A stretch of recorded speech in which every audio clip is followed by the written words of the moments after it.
Hi, I'm Rick, Finca Casanga in Boquete, Panama. I want to talk about shipping today.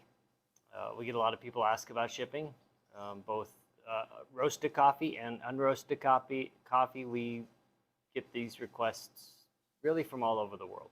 And it seems like this would be a pretty simple thing, but it's a little more complicated. So when we first started operating down here, we had people truly from all over the world that would order coffee from us. They would order a few pounds of roasted Panama coffee because they couldn't get it anywhere else. And so we started to figure out how do we send this coffee. And there's some rules in Panama as far as how you send things in the mail. So the mail, the postal service, that's the least expensive way of shipping anything from here. And so we went to find out what we needed to do.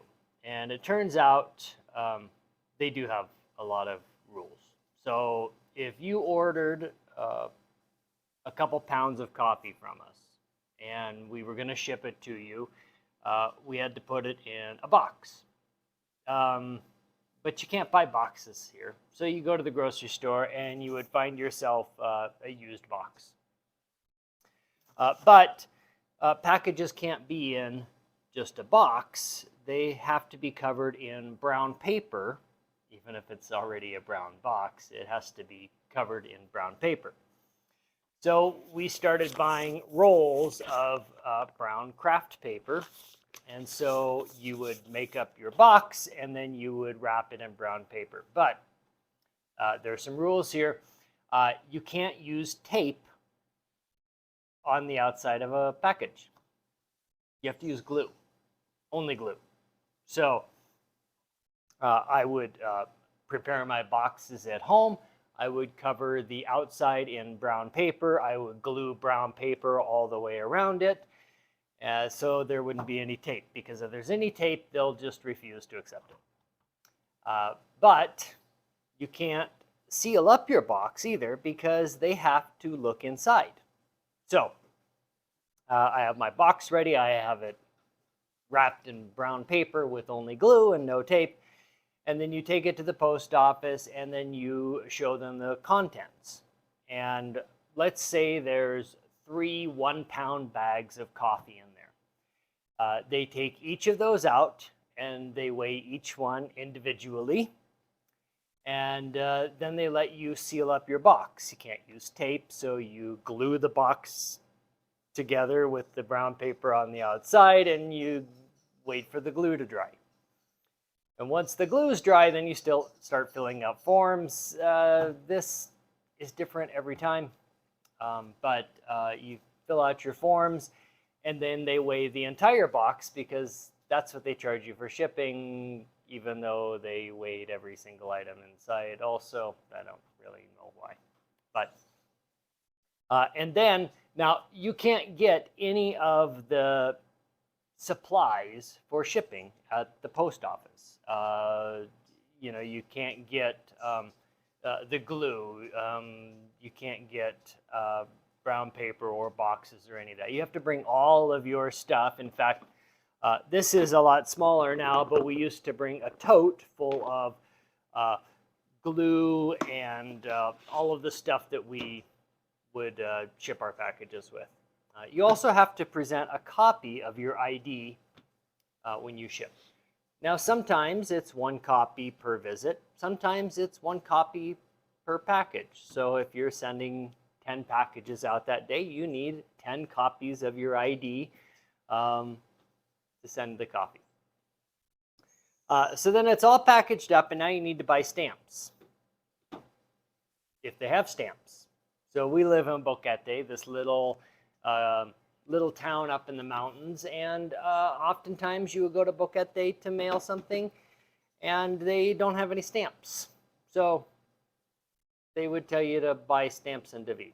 David is a larger city, 150,000 people. It's about 45 minutes away. So we got tired of that, and we started buying a lot of stamps in David.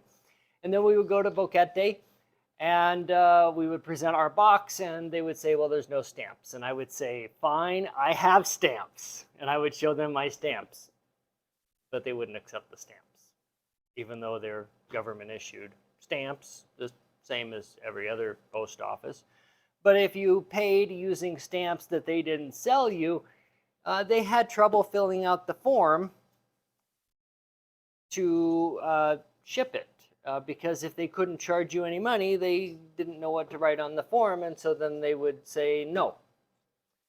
So fortunately, most of the time you could buy at least a 5 or 10 cent stamp in Boquete, but then you would put the rest of the stamps on that you bought in David weeks or months earlier. Now these are not peel and stick stamps. They're not even lick and stick stamps. You take your Elmer's glue and you glue the stamp and you attach it. Sometimes though, let's say you are sending some coffee to Latvia, a lot of it. And let's say the bill for shipping is $104. But they only have 50 cent or $1 stamps. That means you are sticking 104 $1 stamps onto this package, gluing them one at a time. And this actually worked really well for quite a while. There was some problems, though. There's a country called Latvia. Most of us in the world know this as Latvia. However, in Panama, it's called Lithuania. That's fine. So we figured out that it's called Lithuania, and I told them I wanted to send some coffee to a customer in Lithuania. And so they start looking through their book of paper from I don't know how long ago, and it took us a while to find it, but it is actually in there. It's under USSR-Lithuania. So presumably the book is from before the 90s? Anyway. So we would send to a customer in Latvia regularly. But then Panama decided to reprint this book. That got rid of the USSR part. However, somebody left out Lithuania. And so the next time I went to go ship, I brought the previous receipt from the last time to show them to facilitate this. And the guy looks in the book and he says, no Lithuania. And I said, see Lithuania. And I show him the receipt from last time. He looks through the book again. No. So after, I don't know, at least half an hour, and the supervisor and then the manager, they eventually agreed to let me address it to Lithuania, but pay the price for Estonia because that's pretty close and it's probably about the same. That actually worked, though.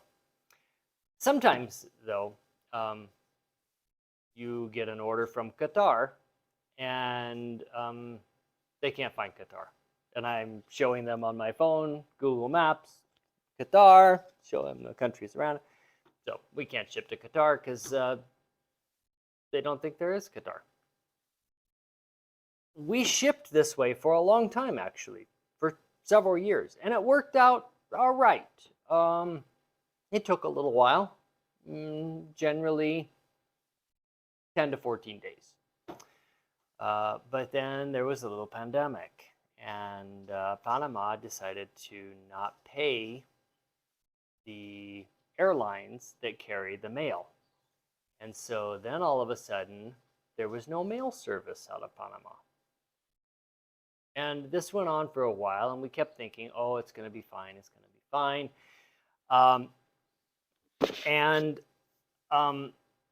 Then one day they said, it's all good, we can take it. And so we had 100 packages that we sent mostly to Europe, and it turns out nobody had paid the bill. The coffee just sat in Panama for about 9 months until it was bad, and then they charged us to send it back so we could collect our coffee that was never any good.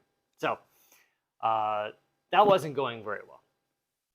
Currently, the post office in Panama says that they will send to most of North America.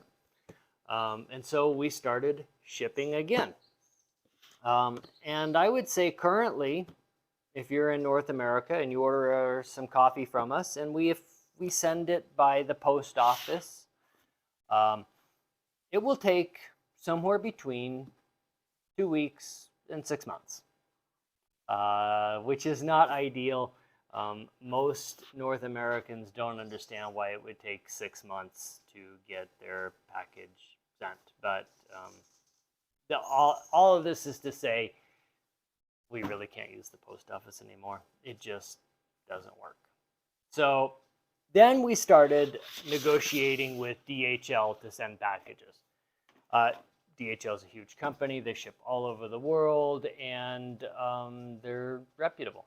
So we negotiated a reasonably good price, far more than the post office, but it's DHL, so it should work great.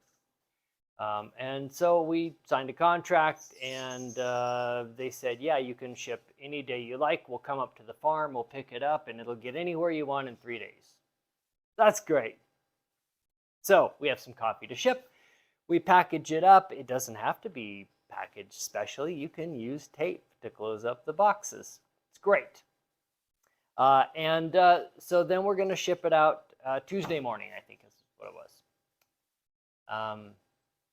But the guy doesn't show up on Tuesday. So we start calling people, and turns out, actually, they don't ship every day. It's Monday, Wednesday, Friday. Okay, that's fine. We can deal with that. So he's going to come Wednesday. And lo and behold, he shows up on Wednesday. Except he needs multiple copies of our papers for each package to ship. That way he doesn't have to actually print them himself. This is DHL. Fine. So we now print multiple receipts for each package that we send via DHL. And this was also going very well. People were getting their packages in just a few days. This was incredible. It was a lot more expensive, but it worked. But currently, there's a bit of civil unrest in Panama, and they've been closing some roads. And so we had a few people order some coffee, and we thought, oh, this is no problem. This is DHL. DHL can certainly figure out how to move packages around the world. And so we sold them this coffee, and we packaged it up, and we sent, we did all the online stuff for DHL, printed multiple copies, and the guy picked it up, and it never went anywhere. So we thought, this is strange, because people are paying for rapid shipping. So then we go to David, which is the closest bigger city, and we go talk to them, and they say, oh yeah, we have your packages, but we can't send them, and if you pay us a bunch of extra money, then we'll put them on an airplane to get them to Panama City, which is where they hit the real DHL system. And I'm thinking, DHL is one of the largest carriers in the world. They've got tons of airplanes, and they can't figure out how to get packages, but they can't. So we are currently not shipping anywhere because DHL can't seem to get packages from Boquete to Panama City. I'm hoping all of this changes very soon. But when it works, it really works pretty well. Unfortunately, because we're in Panama, normally a DHL carrier would be able to order envelopes to put stuff in, but they don't send them to Panama. I talked about all of the mess with boxes and wrapping paper earlier with the post office, and that's when we had an idea. Actually, I think my wife had this idea. How about bubble mailers? They are no tape, they're kind of the right color, but you can't buy them in Panama. So we ordered them on Amazon, had them sent to Miami. A freight forwarder moved them to Miami to Panama City, and then they got to David. And we started putting our coffee in these things, which was really convenient for us because you can just pull the sticker off and close it. The post office did not like this. They were actually kind of mad at us in the beginning, but they finally relented that, in fact, it is kind of brownish and there's no tape on it, and so they accepted that. Unfortunately, we still can't get the DHL boxes or envelopes or anything like that, but it has been working really well up until very, very recently. There's a minimum price on this. This is 1 kilogram, which is 2.2 pounds. So normally we only ship 5 pounds or more, and we've been shipping all over the world. So kind of a long story to explain how we got from the post office that used to function pretty well to not functioning to DHL that's currently not actually functioning, but I would say in the very near future we should be back up and shipping worldwide. And so when people contact us and say, do you ship coffee? It's not quite as simple as yes or no. It depends. But most of the time we do.